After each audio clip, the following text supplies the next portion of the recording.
This video is sponsored by Card Kingdom. If you click on the link in the description below, it'll take you to their store and they'll know I sent you there.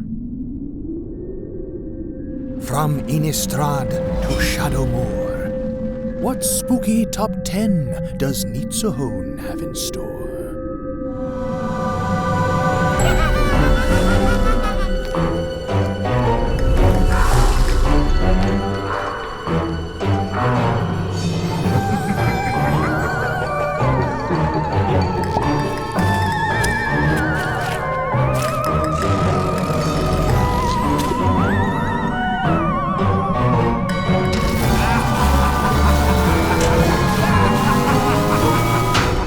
Hi everyone, I'm Nitsuhone, and it's time for another MTG Top 10, the series where I rank cards based on their historical performance at Magic's highest level of competition. And it's October, so this is a Halloween-inspired MTG Top 10. And this one has even more going on than that because it also happens to be Friday the 13th. So in this Top 10, we're going to do something kind of silly. We're going to look at cards that involve the number 13. 13 is generally considered an unlucky or spooky number, so much so that there's a phobia for it, one that is also a Magic card called Triskaidekaphobia. When the 13th of a month falls on a Friday, this is considered a particularly unlucky day, and there are of course a franchise of horror films called simply Friday the 13th.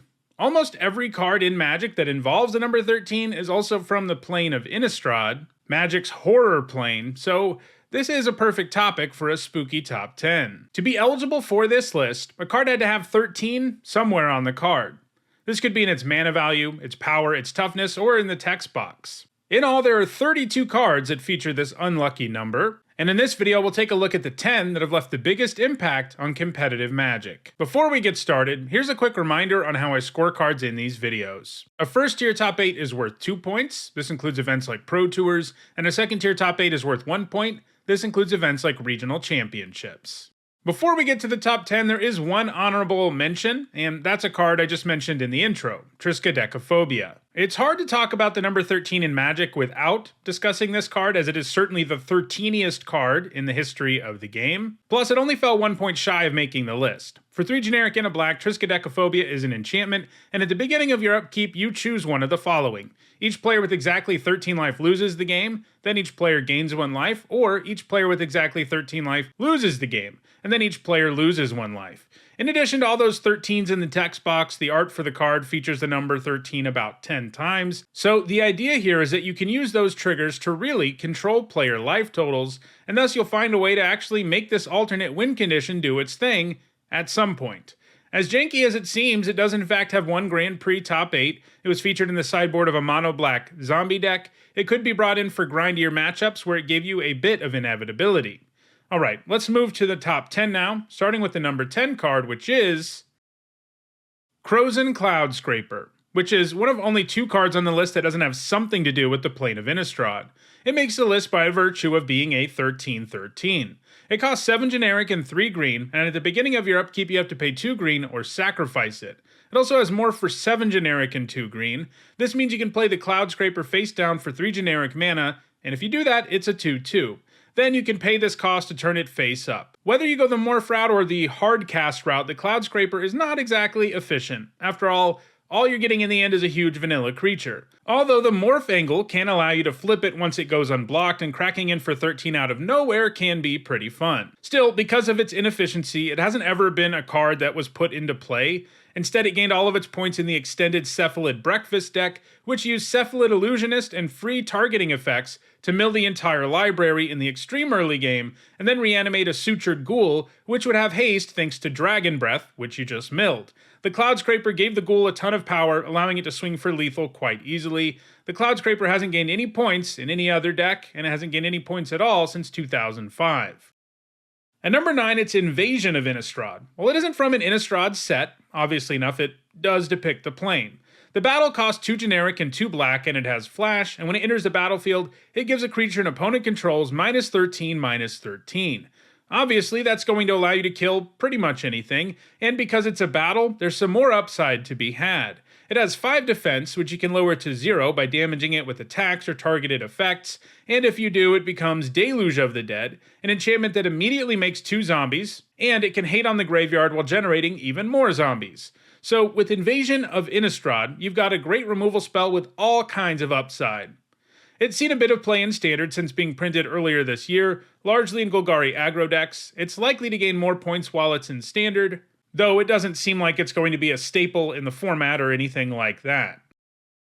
At number 8, it's Army of the Damned. For 5 generic and 3 black, this sorcery makes 13 tapped 2/2 black zombie creature tokens, and it has flashback for 7 generic and 3 black, which means you can also cast it from the graveyard and exile it. Obviously enough, this builds a massive zombie army for you. The fact they enter tapped is a bit of a liability, but if you get to untap after resolving this, you're probably going to win. While in Standard it was played as a win condition in blue-black control decks. It doesn't have any points though since 2011. At number 7, it's Blasphemous Act. For 8 generic and a red, this sorcery does 13 damage to each creature. It also costs 1 generic less for each creature on the battlefield. Obviously enough, this is a very powerful board sweeper. The fact that it has its cost lowered by each creature that's on the board is pretty fun too, because you really want your opponent to overextend early, since if they do, you can both cast the act earlier, and it will be more devastating. In both block and standard, there were lots of decks running creature tokens, which made it even better than it would have otherwise been. Against all creature-based decks, though, Blasphemous Act provides a powerful reset button, and usually once the dust clears, the player who cast it is going to be the one with the advantage. It doesn't have any points since 2013. At number 6, it's Tree of Redemption. It has the same number of points as Blasphemous Act, but more first-tier top 8, so I gave it the tiebreaker. For 3 generic and a green, it's a 0/13 with Defender, and you can tap it to exchange your life total with its toughness. The tree was played in a lot of block and standard sideboards where it's particularly effective against aggro, because between being really hard to chop down and being able to gain you a ton of life, it made life for those kinds of decks very difficult. It was pretty heavily played in both formats, with even aggro decks running them sometimes in the mirror. It hasn't gained any points since 2013, though. At number 5, it's Archive Trap. For 3 generic and 2 blue mana, this is an instant with the Trap subtype. It mills the top 13 cards of target opponent's library. Because it's a trap, it can also be played at a big discount if your opponent does the right thing. In this case, it costs 0 if your opponent has searched their library this turn. Players search their library a ton in Magic, so this is free pretty often. It sees main deck play in modern blue-black mill decks, while in Vintage it's almost exclusively a sideboard card that's brought in against Doomsday decks. Doomsday simultaneously shrinks the opponent's deck, and they search the library, so casting the trap against them is usually game over. Archive Trap is going to continue to gain points in both Modern and Legacy, and it could find itself higher on this list in the future. At number 4, it's Tragic Slip. For 1 black mana, this instant gives a creature -1/-1 until end of turn, unless a creature has died during the turn, in which case it gives -13/-13. Obviously, that second mode is a pretty insane effect for only a single mana, but it does take a little setup. It was heavily played in both block and standard, and it even has a single Legacy top 8, which came in a Goblin Bombardment deck, which, thanks to the eponymous enchantment, could very easily make sure it got the most out of Tragic Slip.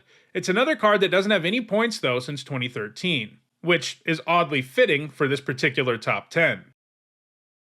At number 3, it's Death's Shadow. For 1 black mana, the Shadow is a 13/13, but it has quite the downside. It gets -X/-X, where X is your life total. In other words, in your typical Magic deck, you're never going to be able to play this until the very late stage of the game, at which point it's really not that impressive. It took it quite a while to find a home after being printed in 2010's World Wake, and you can understand why. Building around a 1-drop that you can't really play on turn 1 is quite the challenge. However, its potential was unlocked in 2016 when Death's Shadow became one of the best decks in Modern. This was an aggro deck that looked to pay as much life as possible with fetch lands, shock lands, Phyrexian mana cards, and so forth, so Death's Shadow tended to be absolutely massive and could grow at instant speed, which was particularly good when you combined it with Temur Battle Rage, which usually allowed you to kill your opponent on the spot. Since then, Death's Shadow decks have changed, but they are still a factor in Modern, and there's also a Legacy variant doing some serious work right now too. Death's Shadow is going to keep gaining points, but so are the 2 cards in front of it, so number 3 may be the best it can ever do. If you want to know more about the history of Death Shadow decks, that is a deck that I covered in my deck history series, so you should check that out. At number 2, it is Sorin the Mirthless. For 2 generic and 2 black, he's a planeswalker that starts with 4 loyalty. He makes this list because of his ultimate, a -7 that does 13 to any target and gains you 13 life. He's also got a +1 that lets you look at the top 2 cards of your library, and you can put 1 into your hand and lose life equal to its mana value, and he's got a -2 that makes a 2/3 vampire token with flying and lifelink. In other words, he can draw you cards, protect himself, and pressure your opponent, while having an ultimate that is often game-ending, should you get there. This makes him a very powerful planeswalker, especially for only 4 mana. For the entire time he's been in Standard, he's been a controlled player's dream, and he even sees a bit of play in more aggressive black decks too. He sees play in Pioneer, mono black control decks too. Sorin the Mirthless is going to keep gaining points in both of those formats. And at number 1, it's Emrakul the Promised End. She costs 13 mana, and she also has 13 power and 13 toughness. On top of that, she has quite the text box. She costs 1 less to cast for each card type in your graveyard, so in other words, she's going to be a heck of a lot easier to cast than it looks at first, and she also sports flying, trample, and protection from instants. While all of those things are great, it's her cast trigger that makes her completely insane. She lets you steal an opposing player's turn. And yes, that player then gets to have another turn after that, but you can absolutely wreck them with that one turn. For example, you can fire off all their removal spells on their own creatures, make their creatures attack into yours, and so on. Early on in her time in Standard, Emrakul was played in Emerge and Delirium decks, but she really got busted after the introduction of Kaladesh and Aetherworks Marvel. The Marvel made it so you could get Emrakul into play even earlier, and because Marvel lets you cast the card for no mana, you even get the turn-stealing effect. Ultimately, this led to the banning of Emrakul the Promised End in Standard.